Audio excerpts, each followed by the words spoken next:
تمام سامعین و ناظرین کو السلام علیکم۔ ہم آج ایک ایسے مقدس شہر کی سیر کریں گے کہ جہاں آج بھی نواسۂ رسول حضرت امام حسین رضی اللہ تعالی عنہ کی حکمرانی ہے۔ یہ مقام صرف مسلمانوں کے لیے ہی معتبر اور قابل تعظیم نہیں بلکہ دنیا کے تمام مذاہب اس کا احترام کرتے ہیں، کیونکہ یہ وہ جگہ ہے کہ جہاں تاریخ کا سب سے بڑا معرکہ حق و باطل لڑا گیا تھا۔ دنیا کا سب سے بڑا اجتماع بھی یہیں منعقد ہوتا ہے، جی ہاں، حج سے بھی زیادہ بڑا، جس میں 2 کروڑ سے زیادہ زائرین شرکت کرتے ہیں اور ان میں ایک بڑی تعداد غیر مسلموں کی بھی شامل ہوتی ہے۔ دوستو، اس شہر کی مٹی تراب الشفا کہلاتی ہے، یعنی شفا دینے والی مٹی۔ کہتے ہیں کہ یہاں وقت کا بہاؤ بدل جاتا ہے، گھنٹے لمحوں کی مانند گزر جاتے ہیں۔ تو دوستو، آج ہم سیر کرنے والے ہیں عراق کے شہر کربلا کی، جسے مقام کرب و بلا یعنی رنج و الم کی سرزمین بھی کہا جاتا ہے۔ یہ وہ جگہ ہے کہ جہاں نواسۂ رسول حضرت امام حسین رضی اللہ تعالیٰ عنہ کو ان کے اہل خانہ اور ساتھیوں سمیت بے دردی سے شہید کیا گیا تھا اور خواتین اہل بیت کو اسیر بنا کر بازاروں میں پھرایا گیا تھا۔ موجودہ زمانے میں کربلا کے لوگ کیسے زندگی گزارتے ہیں اور اس شہر کی مقدس اور مشہور مقامات کون سے ہیں، یہ سب ہم جانیں گے آج اپنے اس معلوماتی سفر میں۔ تاہم ویڈیو کی شروعات کرنے سے پہلے میری تمام نئے آنے والے دوستوں سے درخواست ہے کہ چینل کو سبسکرائب کرتے ہوئے ساتھ موجود گھنٹی کی علامت کو بھی لازمی دبا دیجیے تاکہ ہماری ہر نئی اور معلوماتی ویڈیو کی اطلاع بر وقت آپ کو ملتی رہے۔ کربلا عراق کا ایک مشہور شہر ہے جو بغداد سے 100 کلومیٹر دور جنوب مغرب میں واقع ہے۔ تاریخ انسانی میں یہ مقام نینوا اور الغادریہ کے ناموں سے بھی معروف رہا ہے۔ یہ مقام تاریخ اسلام کی سب سے شفاق اور خون آشام واقعی یعنی سانحۂ کربلا کی نسبت سے مشہور ہے۔ یہاں پیغمبر اسلام حضرت محمد صلی اللہ علیہ وآلہ وسلم کی چہیتے نواسی حضرت امام حسین رضی اللہ تعالیٰ عنہ، آپ کے اہل بیت اور ساتھیوں کا قتل عام صرف اس وجہ سے کیا گیا کہ آپ یزید کی بیعت کرنے اور اسے اپنا خلیفہ تسلیم کرنے پر تیار نہ تھی۔ مظلومین کا ایک قافلہ مکہ سے کوفہ کی جانب محو سفر تھا کہ یزیدی فوجوں نے آپ اور آپ کے اہل خانہ کو کربلا کے مقام پر گھیر لیا۔ 3 دن تک بھوکا پیاسا رکھنے کے بعد 10 محرم 61 ہجری کے دن خاندان رسول کی تمام مردوں اور ان کے ساتھیوں کو شہید کر دیا گیا۔ روایت ہے کہ عاشورہ کی رات کربلا کے آسمان نے بھی اپنا رنگ تبدیل کر لیا تھا، یہ سیاہ کی جگہ سرخی مائل ہو گیا تھا۔ 11 محرم کے روز اہل بیت کی خواتین اور بچوں کو کوفہ لے جایا گیا، جہاں انہیں باغیوں کی حیثیت سے بازاروں میں پھرایا گیا۔ سانحۂ کربلا سے پہلے یہاں کوئی شہر یا بستی آباد نہ تھی بلکہ ایک لکودک صحرا تھا، لیکن شہداء کے خون اور حضرت امام حسین رضی اللہ تعالیٰ عنہ کی روضہ مبارک کی برکت سے یہ آج عراق کے مشہور اور دولت مند ترین شہروں میں شمار ہوتا ہے، جہاں 10 لاکھ سے بھی زیادہ لوگ رہائش پذیر ہیں۔ تاہم یہاں آنے والے ملکی اور غیر ملکی سیاحوں کی تعداد کروڑوں میں جا پہنچتی ہے۔ خاص طور پر محرم کے مہینے میں یہ شہر کروڑوں زائرین کو اپنے اندر سما لیتا ہے۔ زائرین کی ایک بڑی تعداد نجف سے 80 کلومیٹر کا فاصلہ طے کر کے کربلا کے وسط میں قائم مزار حسینی تک پہنچتی ہے۔ یہ دنیا کا سب سے بڑا انسانی مارچ ہے جسے اربعین کہتے ہیں۔ تقریباً 1 ہفتے کی اس مارچ کے دوران زائرین کے لیے کھانے پینے اور آرام کرنے کی جگہ بنائی گئی ہیں۔ لوگ انتہائی عقیدت کے ساتھ اربعین میں شرکت کرتے ہیں۔ شہری کربلا کو 2 حصوں میں تقسیم کیا گیا ہے۔ پہلا حصہ شہر قدیم کہلاتا ہے، جس میں حضرت امام حسین، حضرت عباس علمدار کی مزارات اور دیگر مقدسات موجود ہیں، جبکہ دوسرے حصے میں رہائشی عمارات اور انتظامی دفاتر قائم ہیں۔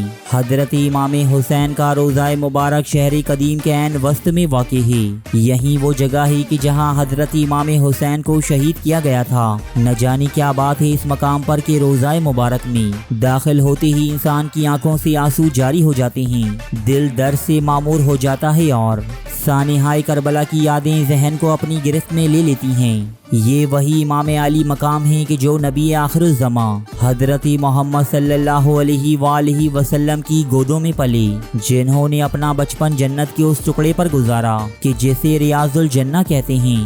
حضرت امام حسین کے روضہ میں ایک وسیع و عریض میوزیم بھی موجود ہے، جس میں قرون وسطیٰ میں بنائے گئے فن پارے، خاندان اہل بیت کی استعمال شدہ اشیاء اور تاریخ اسلام سے جڑی بہت سے نوادرات موجود ہیں۔ میوزیم میں ایک مقام پر ان بدبختوں کی فہرست بھی نصب ہے کہ جنہوں نے ماضی میں اس پاک مقام پر حملے اور اسے تباہ کرنے کی کوششیں کی۔ روزہ کی عمارت نہ صرف بیرونی بلکہ اندرونی طور پر بھی بے حد خوبصورت ہے، جس میں قدیم فارسی طرز تعمیر کی جھلک نظر آتی ہے۔ زائرین کی جمع غفیر کے باعث یہ عمارت بہت ہی کشادہ بنائی گئی ہے، جس کے در و دیوار نقش و نگاری اور شیشے کے کام سے مزین ہیں۔ یہ وہ جگہ ہے کہ جہاں حضرت امام حسین رضی اللہ تعالیٰ عنہ کو شہید کیا گیا تھا۔ جالیوں کے عقب سے آنے والی سرخ روشنی زائرین پر غم اور وحشت کی کیفیات طاری کر دیتی ہے۔ یہ حضرت امام حسین کی قبر مبارک ہے، جس کی جالیوں کو زری کہتے ہیں۔ خلقت خدا کی ایک بڑی تعداد روزانہ یہاں حاضر ہو کر امام حسین سے اپنی عقیدت کا اظہار کرتی ہے۔ امام عالی مقام کے ساتھ ہی آپ کے بھائی حضرت عباس علمدار کا روضہ مبارک بھی قائم ہے۔ روزے میں داخلے کے لیے سونے سے تعمیر کردہ ایک انتہائی خوبصورت دروازہ نصب کیا گیا ہے، جس پر ہمیں ایک بہت بڑی سی مشک جھولتی ہوئی نظر آتی ہے۔ حضرت عباس امام حسین کی چھوٹی سی جماعت کے سپہ سالار تھے۔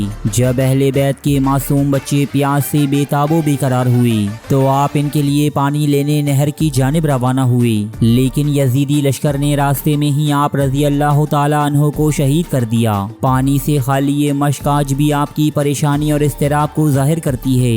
حضرت عباس کا یہ روضہ بھی انتہائی شاندار اور فارسی طرز تعمیر کا بے مثال نمونہ ہے۔ چھتیں اور در و دیوار انتہائی نفیس اور ماہر کاریگری کو ظاہر کرتے ہیں۔ حضرت امام حسین اور حضرت عباس کے روزوں کے درمیان ایک وسیع و کشادہ گزرگاہ ہے جسے بین الحرمین کہتے ہیں۔ 250 میٹر لمبا یہ راستہ سفر اربعین میں حصہ لینے والوں کا آخری مقام ہے۔ نہر فرات بھی حرم حسین کے عقب سے گزرتی ہے۔ یہی وہ جگہ ہے کہ جس کا پانی 7 محرم کے روز سے اہل بیت کے لیے بند کر دیا گیا تھا۔ یہاں حضرت عباس علمدار کی جائے شہادت کی یادگار بھی موجود ہے۔ حرم حسین کے چاروں اطراف انتہائی قدیم بازار واقع ہیں، جہاں عراق کے روایتی کھانوں کے ساتھ ساتھ دیگر عربی و فارسی سوغاتیں بھی مناسب داموں میں ملتی ہیں۔ شہر کربلا کے مکینوں کا ذریعہ معاش زراعت اور ان زائرین کی خدمت ہے کہ جو حضرت امام حسین کی محبت میں دنیا بھر سے یہاں آتے ہیں۔ مقام کربلا صرف مسلمانوں کے لیے ہی مقدس نہیں، بلکہ یہاں ہندو، مسیحی اور یہودیوں سمیت تمام ہی مذاہب سے تعلق رکھنے والے لوگ حاضری دیتے ہیں، جس کی وجہ تاریخ انسانی میں رونما ہونے والا سب سے بڑا معرکہ حق و باطل ہے۔ لہٰذا دنیا کا ہر وہ انسان جس کے دل میں ذرہ برابر بھی خیر ہو، وہ اہل بیت پر ہونے والے ظلم کی مذمت کرتا ہے، پھر چاہے وہ کسی بھی مذہب سے تعلق رکھتا ہو۔ مکتبہ اہل تشیع کے نزدیک کربلا کی مٹی بہت زیادہ اہمیت اور تقدس کی حامل ہے۔ یہ اسے تراب و شفا یعنی شفا دینے والی مٹی کہتے ہیں۔ جس طرح خانہ کعبہ کی زیارت کے لیے جانے والے مسلمان اپنے عزیز و اقارب کے لیے زمزم کا پانی بطور تبرک لاتے ہیں، بالکل اسی طرح کربلا سے واپس آنے والے زائرین کربلا کی مٹی کو اپنے اقربا میں تقسیم کرتے ہیں۔ مشکات میں درج ایک روایت کے مطابق حضرت جبرائیل علیہ السلام نبی آخر الزمان حضرت محمد صلی اللہ علیہ وآلہ وسلم کے پاس کربلا کی مٹی لے کر حاضر ہوئے تھے اور آپ کو یہ اطلاع دی تھی کہ یہ مٹی آپ کے نواسے کے خون سے سرخ ہو جائے گی۔ شہری کربلا اور یہاں رونما ہونے والے واقعات نے اسلامی تاریخ، ادب، شاعری اور فنون لطیفہ پر گہرے اثرات مرتب کیے ہیں۔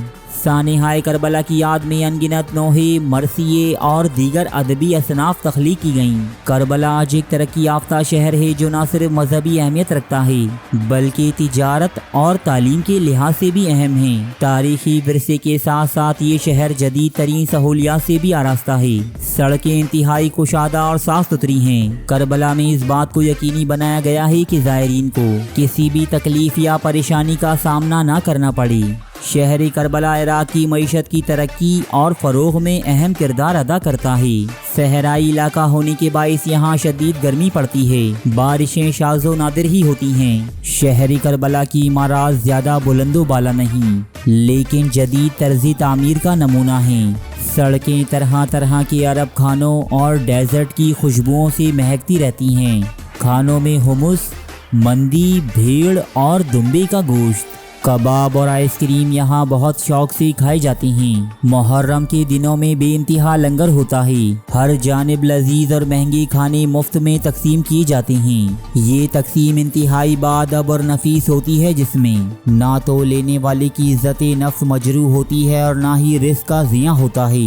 شہر کربلا میں زائرین کی خدمت کے لیے لگائے گئے خیمے، جنہیں موقف کہا جاتا ہے، یہ بھی یہاں کی روایت کا ایک خاص حصہ ہیں۔ مذکورہ خیموں میں نہ صرف زائرین کو مفت رہائش ملتی ہے بلکہ کھانے پینے کے انتظامات بھی بالکل فری ہوتے ہیں۔ گزشتہ برس شہر کربلا میں عراق کی سب سے بڑی آئل ریفائنری کی تعمیر کا بھی آغاز کیا گیا ہے، جس کے مکمل ہو جانے پر عراق کا 80% قدرتی تیل یہیں صاف ہوگا اور یہ شہر مشرق وسطیٰ کی بڑے معاشی حوض میں شمار ہونے لگے گا۔ کربلا کی جدید شہر میں ہمیں غیر ملکی خواتین مغربی لباس پہنے سڑکوں پر مٹر گشتی کرتی دکھائی دیتی ہیں۔ یہاں نوجوان نسل بھی جدید اور مغربی پہناووں کی دلدادہ ہے، تاہم کربلا کی شہر قدیم یعنی وہ حصہ جہاں امام علی مقام اور حضرت عباس کی روضہ مبارک واقع ہیں، یہاں ہمیں انتہائی باوقار اور مہذب ماحول دیکھنے کو ملتا ہے۔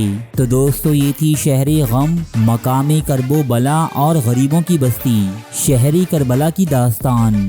یہ اگر آپ کے علم میں اضافے کا باعث بنی ہے تو اسے لائک ضرور کیجیے گا، جبکہ نئے آنے والوں سے ایک مرتبہ پھر یہ گزارش کروں گا کہ اگر چینل کو سبسکرائب نہیں کیا تو بھائی دیر کس بات کی، جلدی سے اسے سبسکرائب کرتے ہوئے ساتھ موجود گھنٹی کی علامت کو بھی لازمی دبا دیجیے، تاکہ آپ کی اور ہماری ملاقات یوں ہی ہوتی رہے۔ شکریہ۔